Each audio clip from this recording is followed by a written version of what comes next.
मोदी सरकार कांग्रेस के दौर के 10 सालों की वित्तीय बदइंतजामी पर आज श्वेत पत्र ला रही है। उसके कुछ अहम बिंदु विश्वसनीय सूत्रों के मुताबिक सामने आ चुके हैं।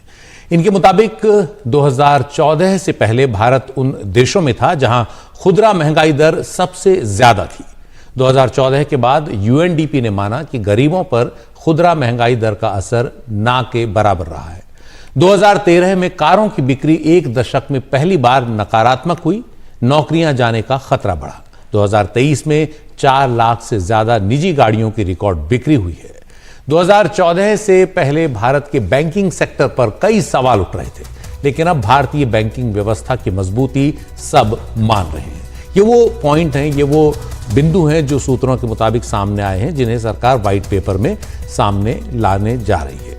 मई 2013 में विनिर्माण क्षेत्र का आउटपुट 50 महीने में सबसे कम था। ये यूपीए के 10 साल के का रिपोर्ट कार्ड एक तरह से है जो मोदी सरकार दे रही है, और उसके जवाब में अपना जो पॉइंट है वो रख रही है।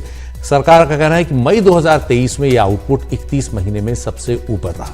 ऐसे और भी कई बिंदु हैं जिन पर मौजूदा सरकार बीते 10 साल के मुकाबले, यानी यूपीए के 10 साल के मुकाबले बेहतरीन प्रदर्शन का दावा कर रही है। वित्त मंत्री निर्मला सीतारमण इसे लेकर एक व्हाइट पेपर आज संसद में रखने जा रही हैं। कांग्रेस इसके मुकाबले में एक ब्लैक पेपर लेकर आ रही है। तो ये एक तरह की आंकड़ों की एक तरह से जोर आजमाइश है। अपने वो आंकड़े सरकार सामने रखने की कोशिश करेगी जिनमें बहुत बेहतर काम सरकार ने किया है। हमारे साथ हमारी सहयोगी मारिया शकील है। मारिया, क्या सरकार साबित करना चाह रही है इससे, और कितने आंकड़े, कितना बड़ा व्हाइट पेपर ये होगा?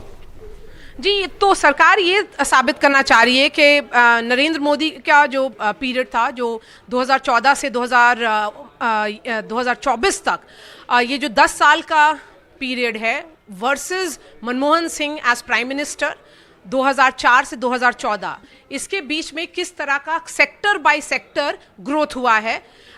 मोदी सरकार का ये दावा है कि पॉलिसी पैरालिसिस जो पहले थी वो अब नहीं रही है 10 साल में, और इंटरनेशनल मॉनेटरी फंड हो, उसके अलावा काफ़ी सारे जो इंटरनेशनल इंस्टीट्यूशंस हैं उन्होंने भारत को एक ब्राइट स्पॉट बताया है in comparison to other countries. So global economic doom के बावजूद भारत एक ऐसा ब्राइट स्पॉट है जो एक लार्जेस्ट इकोनॉमी है, लेकिन ऑल्सो फास्टेस्ट ग्रोइंग इकोनॉमी। बहुत स्पीड से भारत की इकोनॉमी ग्रो कर रही है। ये जो वाइट पेपर है हर सेक्टर वाइज कंपैरिजन है। एमएसएमई की बात कर लें, ऑटोमोबाइल सेक्टर की चर्चा कर लें, उसके अलावा जो यूपीए सरकार के टाइम जो स्कैम्स हुए हैं और उसके वजह से जो ट्रेजरी पर जो लॉस हुआ है वो सबका इस वाइट पेपर में डिटेल्स होगा। और यही हमारे सूत्र बता रहे हैं कि सेक्टर बाय सेक्टर जब एनालिसिस होती है तो एक क्लियर डिफरेंस दिख रहा है 10 साल यूपीए का और 10 साल एनडीए का। जी, बहुत बहुत शुक्रिया मारिया इस पूरी जानकारी के लिए। तो सरकार व्हाइट पेपर लेकर आ रही है, और इसके जवाब में कांग्रेस ने पहले ही एक तैयारी कर ली थी ब्लैक पेपर की। कांग्रेस ने एक ब्लैक पेपर जारी किया है मोदी सरकार के आर्थिक कामकाज पर। 57 पन्नों का ये ब्लैक पेपर है, और इसमें कांग्रेस ने मोदी सरकार को कई मुद्दों पर घेरने की कोशिश की है। कांग्रेस के अध्यक्ष मल्लिकार्जुन खड़गे ने ये ब्लैक पेपर जारी किया और मोदी सरकार के 10 साल में किए गए कई कामों पर सवाल उठाए। कांग्रेस ने कैसे केंद्र सरकार को घेरने की कोशिश की है आपको बताते हैं। कांग्रेस जो है उसने कहा है कि 10 साल एनडीए के, मोदी सरकार के अन्याय काल हैं, यानी 10 साल अन्याय काल।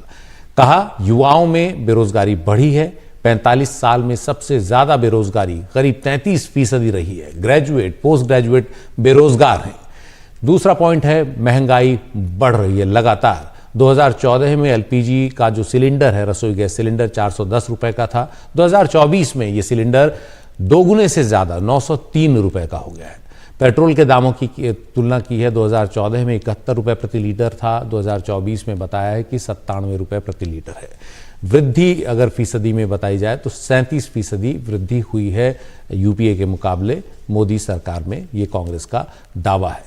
किसानों को लेकर भी कांग्रेस ने सवाल उठाए हैं कि किसानों पर संकट बढ़े हैं। 3 कृषि कानूनों का जिक्र किया है। किसानों से जो वादे किए गए उन्हें पूरे न करने का आरोप कांग्रेस ने अपने ब्लैक पेपर में लगाया है। तो इस तरह के कई मुद्दे हैं, और आंकड़े इस तरह की चीज होती हैं कि जिन्हें आप चाहें तो किसी संदर्भ में खराब भी बता सकते हैं और अगर संदर्भ बदल दें तो बेहतर भी बता सकते हैं। तो यही एक तरह की आर्थिक मुद्दों पर राजनीति है जो आम चुनाव से ठीक पहले काफी अब तेज होती दिख रही है।